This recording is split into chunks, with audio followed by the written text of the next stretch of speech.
2 étoiles sur le maillot et pourtant le football français ne brille pas à 2 mois de la Coupe du Monde au Qatar. En tout cas, certainement pas sur le terrain judiciaire. Plusieurs affaires secouent le monde du ballon rond en ce moment. Bonjour Geoffrey Branger. Bonjour. Alors les choses bougent pas mal depuis quelques minutes avec tout d'abord le parquet de Paris qui a requis un placement en détention provisoire pour les 5 suspects dans l'enquête pour tentative d'extorsion dont Paul Pogba a été victime. Il y a son frère également dedans. Auparavant, ils seront présentés à un juge d'instruction. Oui, Mathias Pogba sera fixé dans les heures qui viennent sur les suites judiciaires de cette affaire. Il devrait vraisemblablement être mis en examen à l'issue de son audition. Les enquêteurs de l'Office central de lutte contre le crime organisé le soupçonnent d'être à l'initiative des opérations visant à extorquer son frère.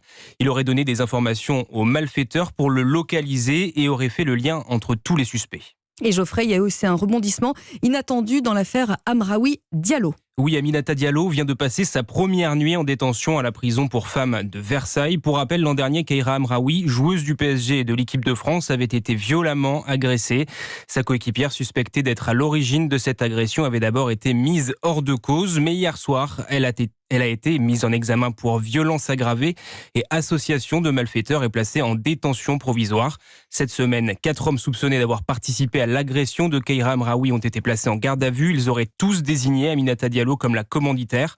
L'enquête révèle également que des recherches suspectes ont été trouvées dans son ordinateur comme cocktail de médicaments dangereux ou encore comment casser une rotule. Alors enfin, les révélations hier, Geoffrey, du journaliste indépendant Romain Molina.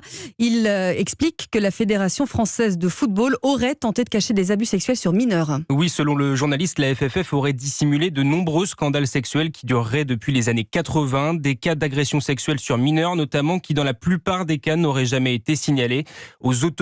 Romain Molina. Dans tous les cas que j'ai révélés, que ce soit des abus sur mineurs, attouchements sur mineurs, violences sur mineurs, chantage sexuel et autres, qui sont donc des crimes punissables par la loi française, en aucun cas la fédération a saisi l'autorité, à une reprise seulement, parce que les joueuses avaient menacé de faire grève. Sur les 10 autres cas, donc les 9 autres, ils n'ont jamais saisi quelqu'un.